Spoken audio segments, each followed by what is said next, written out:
Alhamdulillah wassalatu wassalamu ala Rasulillah Sayyidina Muhammad bin Abdullah wa ala alihi wa sahbihi wa mawalah. Amma ba'du.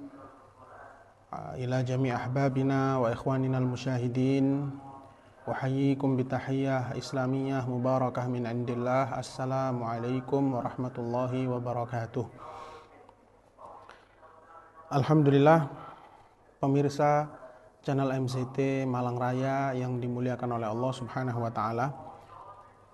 Alhamdulillahirabbil alamin, puji syukur kita kehadirat Allah Tuhan semesta alam yang masih memberikan kita kesempatan sehingga pada hari-hari ini kita masih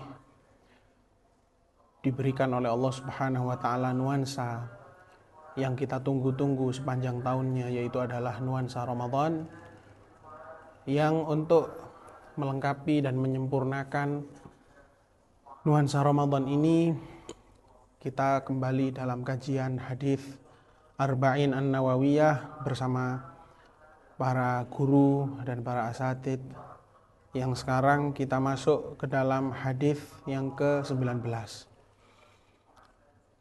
Disebutkan al-haditsut tasi' asyar, temanya adalah al-luju' ilallah fi kulli waqtin, kembali kepada Allah, bersandar kepada Allah pada setiap waktu.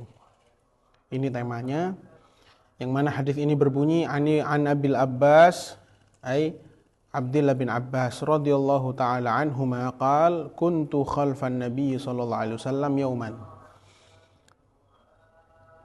Dari sahabat Abil Abbas, kunyahnya beliau adalah Abul Abbas karena beliau punya putra namanya Abbas, dan beliau sendiri adalah putra daripada Sayyidina Abbas bin Abdul Muttalib. Jadi beliau adalah Abul Abbas Abdullah bin Abbas radhiyallahu anhuma.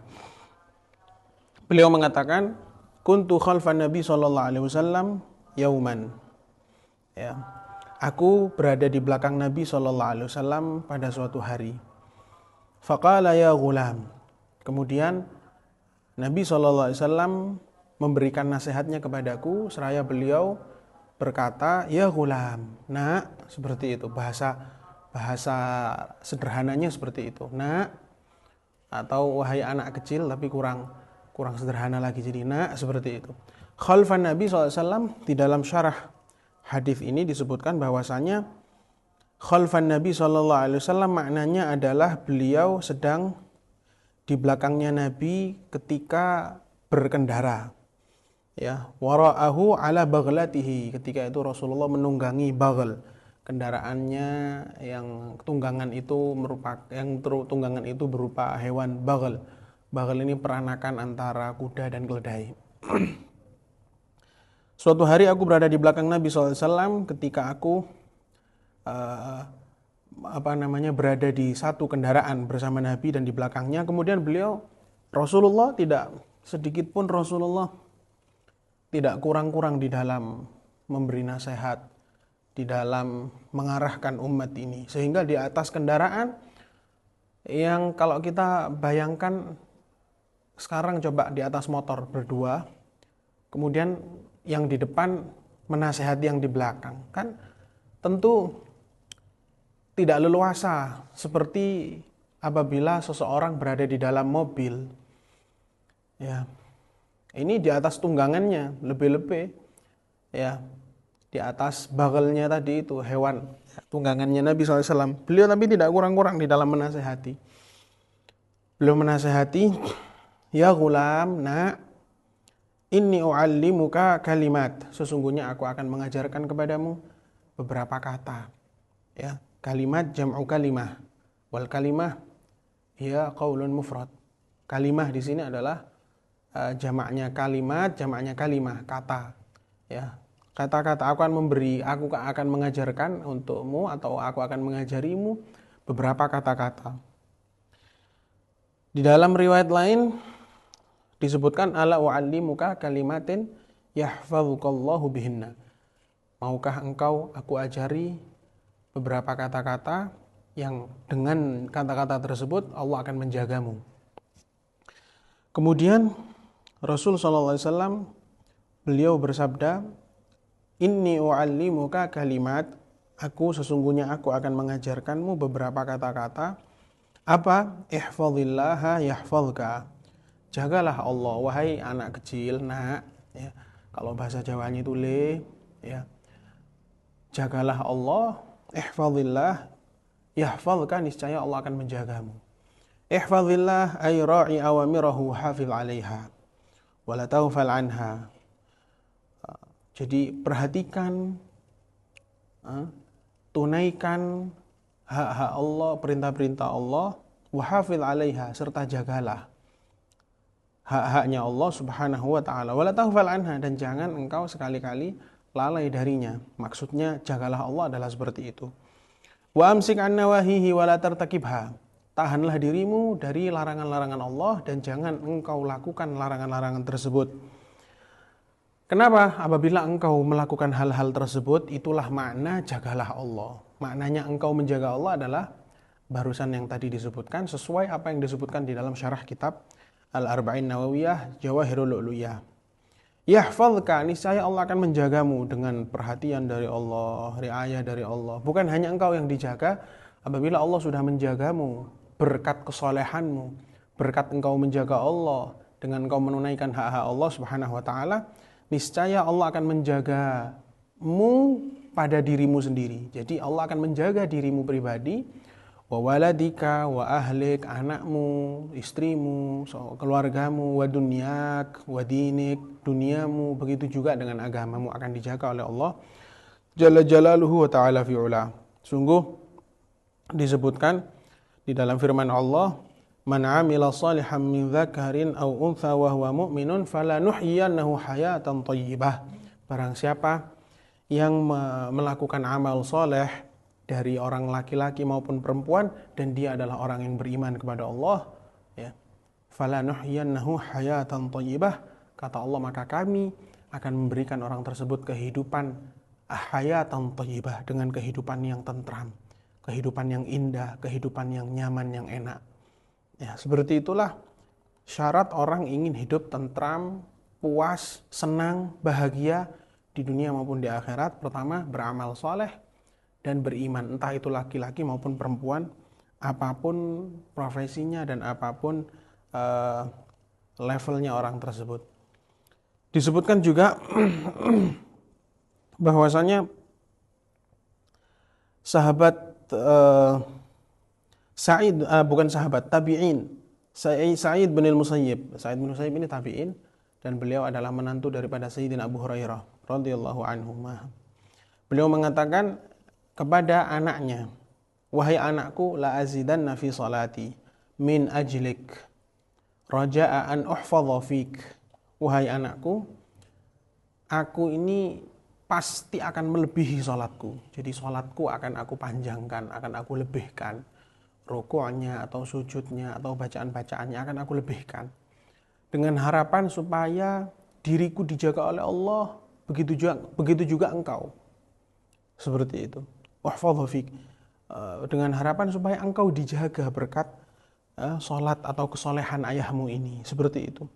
Nah, ini adalah pemahaman mereka orang-orang alim dari golongan para tabi'in, ya. Bahkan suatu ketika ada kisah, ya, di zaman salafus saleh, ada yang mengatakan ra'aitu ra'iyan yusalli wadh-dhi'bu yahfadhu ghanamah. Aku suatu ketika melihat ada seorang penggembala sedang salat. Seorang penggembala sedang salat. Ya, jadi tidak ada masalah dengan tempat, kapanpun waktunya, tempatnya, apabila sudah masuk waktu sholat dan tempatnya suci, dia sholat. Aku melihat seorang penggembala yang sedang sholat, kemudian wadhi'bu ala ghanamih, atau wadhi'bu yahfadhu ghanamah. Sedangkan aku melihat kejadian aneh, yaitu serigala yang bertugas untuk menjaga domba-dombanya atau kambing-kambingnya. Ini suatu kejadian yang aneh. Falamma faragha min salatih, ketika orang tersebut sudah selesai sholatnya, lalu aku katakan kepada dia, matastalaha dhi'bu ma'al ghanam, kapan serigala bisa berdamai sama kambing, sama domba? Kapan ceritanya serigala itu bisa jaga dengan baik, ya, profesional sekali dalam menjaga kambing, bukannya dia malah menerkam domba ataupun kambing? Dijawab oleh orang yang tadi ini, si penggembala yang tadinya sholat. Dijawab, lamastalaha rabbul ghanam ma'a rabbiz dzib. Kapan? Ya ketika apa? Ketika Tuhannya atau ketika sang pemilik kambing, ketika sang pemilik domba, dia berdamai dengan Tuhannya serigala. Jadi ketika sang pemilik domba, sang pemilik kambing, dia berdamai dengan Tuhannya serigala yaitu Allah, maka berdamailah. Semuanya akan jadi baik-baik saja. Hadirin, hadirat pemirsa yang dirahmati oleh Allah. Kemudian ihfazillah yahfazka. Jagalah Allah, niscaya Allah akan menjagamu. Ya tadi sudah kita ketahui maknanya adalah perhatikan perintah-perintah Allah, tunaikan perintah-perintah Allah, yahfazka, niscaya Allah akan menjagamu pada dirimu sendiri, anakmu, keluargamu, duniamu dan juga agamamu. Kemudian ihfazillaha tajidhu tujahak. Jagalah Allah, perhatikan hak-haknya Allah, rasakan bahwa engkau selalu diawasi oleh Allah, tajidhu tujahak, niscaya engkau akan mendapati inayah Allah, pertolongan Allah, kelembutan Allah Subhanahu wa taala, belas kasih Allah Subhanahu wa taala tijahak, ada di hadapanmu selalu. Seperti itu. Ketika kita menjaga semua hak-hak Allah, kita konsisten, istiqamah, berada di jalan yang benar, walaupun semua orang salah. Ketika itu masalah mulai datang, saat masalah mulai datang kepada kita, maka seakan-akan dengan PD-nya, beraninya kita mengatakan di hadapan masalah itu, aku punya Allah yang maha besar. Jadi aku nggak ngurus semua masalah. Seperti itu. Tajidhu tujahak, niscaya engkau akan mendapati Allah akan berada di depanmu, yaitu pertolongannya dan belas kasihnya. Inayatahu wa ra'fatahu bika. Kemudian idza sa'alta fas'alillah. Jika engkau ingin memohon sesuatu, jika engkau meminta sesuatu, fas'alillah, maka mintalah kepada Allah, mohonlah kepada Allah jalla jalaluhu wa ta'ala fi'ulah. Mohonlah kepada Allah supaya Allah memberikanmu dari kemurahan dan kedermawanan Allah, Allah akan memberikanmu. Kenapa? Karena sesungguhnya dialah Allah Al-Ghani, Al-Malik, yang maha kaya, yang maha raja, li jami'il asya', maha memiliki segala hal. La mu'ti wa la mani'a siwah. Tidak ada zat yang maha memberi, yang bisa memberi dan yang bisa menahan. Tidak ada zat yang bisa memberi dan bisa mencegah kecuali hanyalah Allah Subhanahu wa ta'ala. Disebutkan di dalam suatu hadis, liyas'al ahadukum rabbah hajatahu kullaha hatta syas'ana alaih idzan qata. Sampai seperti itu. Hendaknya salah seorang di antara kalian meminta kepada Tuhannya, yaitu Allah, di dalam segala hajat-hajatnya, sampai tali sandalnya, kalau tali sandalnya itu pedot, kalau tali sandalnya putus. Ini menunjukkan dari sangat-sangat ditekankannya kita memohon kepada Allah. Betul, kita tetap minta kepada Allah, akan tetapi ya tetap kita mohon kepada Allah, ya Rabb, umpamanya ini dicontohkan, tali sandal saya pedot, tali sandal saya putus. Mohon kepada Allah, akan tetapi tetap ada ikhtiar berangkat, bawa uang, beli ke toko, beli sandal. Maksud hadis ini kita diarahkan supaya tidak kita ini bertumpu dengan apa yang kita miliki. Karena orang zaman sekarang dia bertumpu dengan yang dia miliki. Pokoknya uang aman, rekeningnya aman, saldonya aman. Walaupun semua orang meninggalkan dia tetap tenang. Itu bukan ukuran. Jadi umpamanya mobil perlu perawatan, ganti ban, bayar pajak, servis rutin dan seterusnya, atau sepeda motor seperti itu juga. Ya. Kita minta kepada Allah, ya Rabb, sudah waktunya servis rutin, sudah waktunya ganti ban, sudah waktunya ini dan itu. Dengan kita ikhtiar, kita bekerja atau kita punya uang, kemudian kita belanjakan hal-hal tersebut pada jalannya masing-masing. Sehingga hadis ini menjadikan kita tidak bertumpu dengan uang. Waduh, pokoknya ada uang langsung saya bayar. Intinya uang. Nah, orang sekarang seperti itu. Pokoknya ada uang langsung saya belikan, saya servis dan saya ini dan itu. Pokoknya intinya ada uang. Nah, intinya seperti itu. Ya. Nah, di sini ada beberapa penjelasan. Permintaan ini ya, permintaan ini atau memohon meminta-minta ini ada dua macam. Yang pertama, memohon atau meminta-minta sesuatu yang memang lumrahnya hal tersebut ya tidak bisa manusia itu memberikannya. Contohnya seperti apa? Petunjuk, taufik, hidayah, pemahaman di dalam ilmu, sembuh dari sakit, ya, mendapatkan keselamatan dari segala bala, bencana dan seterusnya. Itu adalah permintaan yang memang makhluk pun tidak ada kuasa di dalamnya. Maka itu harus fala yajuzu an yus'al illa minallah. Fala yajuzu an yus'al illa minallah. Maka tidak boleh itu diminta kecuali hanya dari Allah Subhanahu wa taala, karena yang bisa hanyalah Allah. Yang kedua, memohon atau meminta-minta itu adalah majarat adatullah bijaryanhi ala aidi khalqih. Adalah yang memang lumrahnya biasanya Allah memberikan hal tersebut melalui wasilah hamba-hambanya yang lain, bukan langsung dari Allah, melalui wasilah hamba-hambanya yang lain. Ya, seperti apa? Uang, ya, atau menjahit, ya, memasak. Itu kan kita masa nggak boleh minta tolong ke orang, jahitkan pakaian saya, diberi upah, nggak boleh. Atau masakkan, ya, biasanya kita dimasakkan kalau masih kecil oleh orang tua, kalau sudah berkeluarga dimasakkan oleh istri dan seterusnya. Tentu kita minta tolong, ya. Itu adalah hal yang kedua. Ini adalah hal yang memang Allah buat hal-hal tersebut, ya. Hal-hal tersebut itu melalui perantara hamba-hambanya. Maka bagaimana hukumnya? Maka hukumnya tetap kita memohon kepada Allah agar supaya Allah memudahkan hal-hal tersebut untuk kita, dan supaya Allah membuat hati makhluk-makhluknya ini semuanya ikut sayang kepada kita, ya, sehingga baru kita minta tolong, ya, seperti itu. Tolong buatkan ini, tolong ini, saya mau minta tolong, boleh, dan seterusnya. Pertama tetap kita minta tolong kepada Allah. Ini maknanya kita kalau minta tolong kepada Allah. Idza sa'alta fas'alillah, maknanya adalah permintaan. Kalau jenis permintaan yang kedua tadi ini yang sudah kita sampaikan, tetap minta kepada Allah supaya dimudahkan, kemudian setelah itu mohon kepada Allah supaya hatinya hamba-hamba Allah ini dimudahkan untuk menolong, baru kita minta tolong ke orang-orang yang kita akan mintai tolong tersebut. Enggak langsung, kadang orang langsung wis yo tolong wong iku, minta tolong orang tersebut. Kalau enggak, orang itu enggak bisa. Nah, ini juga ada salah, ya.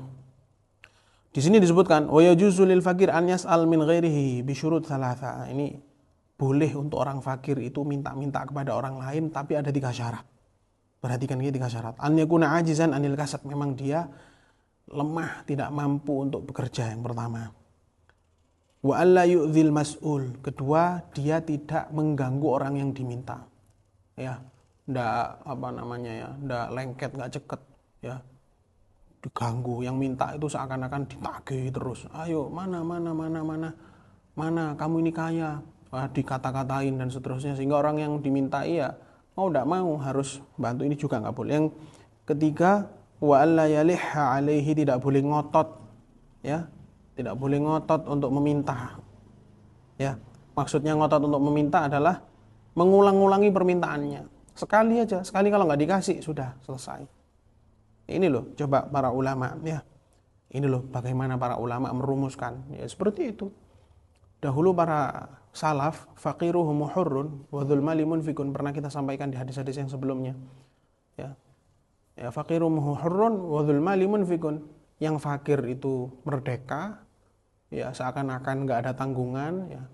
Aman, fakir berarti gak ada kewajiban zakat, enggak ada kewajiban ini, mau sodako apa yang disodakohkan, ya sudah, yang ada yang dimakan, seperti itu, merdeka mereka.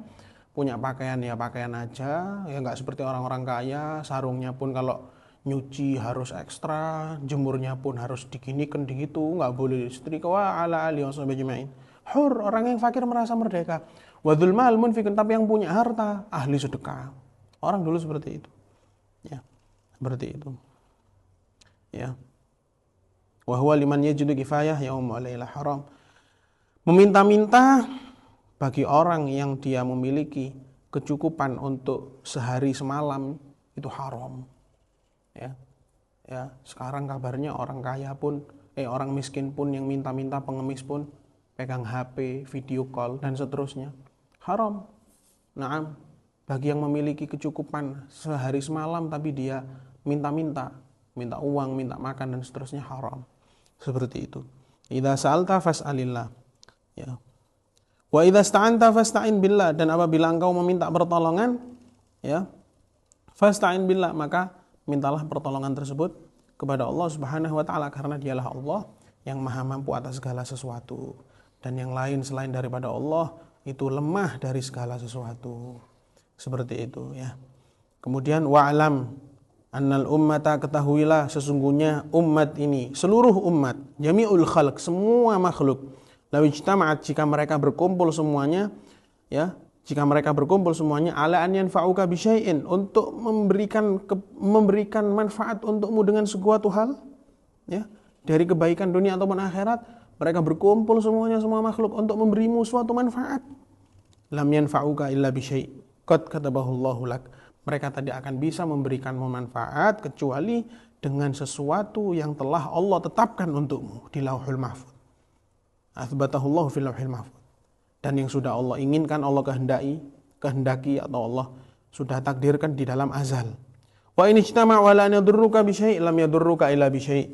Jika mereka pula berusaha berkumpul untuk membahayakanmu dengan suatu hal, mereka tidak akan bisa membahayakanmu illa bi syai'in qad katabahu Allahu lak, kecuali dengan sesuatu hal yang telah Allah tetapkan untukmu pula di alam yang azal.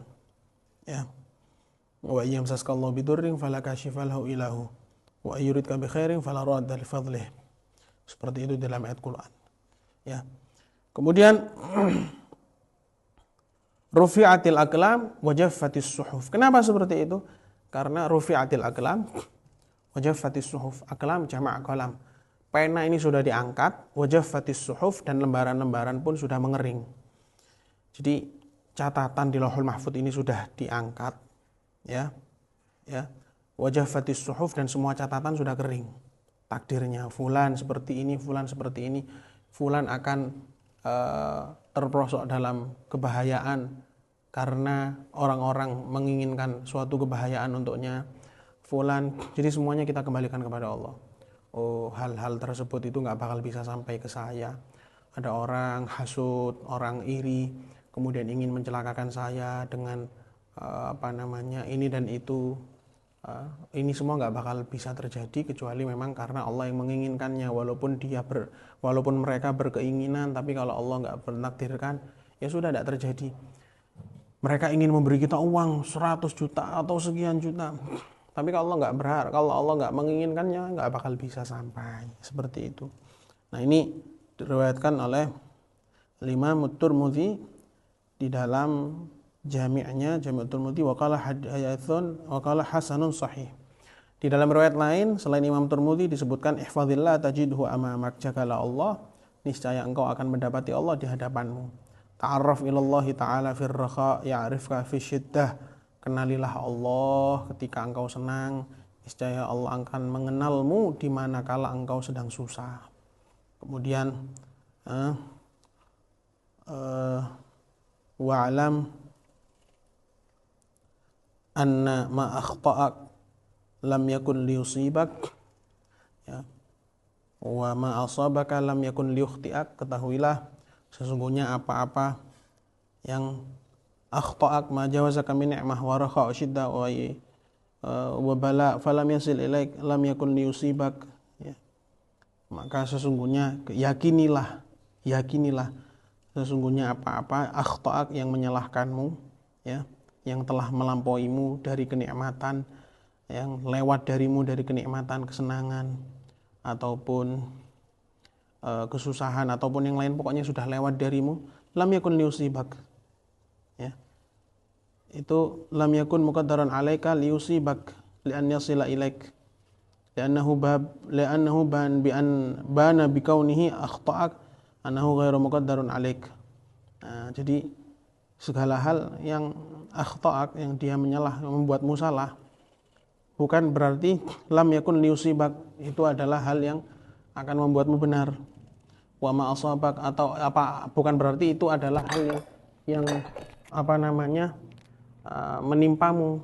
Wa ma asabak, dan hal-hal yang menimpamu bukan berarti itu adalah hal yang membuatmu salah. Ya. Wa'lam, kemudian selanjutnya wa'lam anna nasra, ketahuilah sesungguhnya pertolongan itu, ya, anna nasra ma'as sabri, sesungguhnya pertolongan itu bersama kesabaran, wa annal faraja, sesungguhnya kelapangan itu ma'al karbi, akan datang bersama dengan kesempitan, wa anna ma'al usri yusra, dan ada sesungguhnya dengan al-usri atau kesusahan pasti ada kemudahan. Seperti itu hadis yang kita pelajari pada hari ini, pada pagi ini. Semoga Allah Subhanahu wa taala memberikan keberkahan dalam apa yang telah kita pelajari dan apa yang kita ketahui, dan semoga Ramadan kita dijadikan Ramadan yang lebih berkah lagi, hari demi hari semakin berkah, menambah wawasan kita untuk takut kepada Allah Subhanahu wa taala. Amin ya rabbal alamin. Wassallallahu ala sayyidina Muhammadin wa ala alihi wasallam. Alhamdulillahirabbil alamin. Wassalamualaikum warahmatullahi wabarakatuh.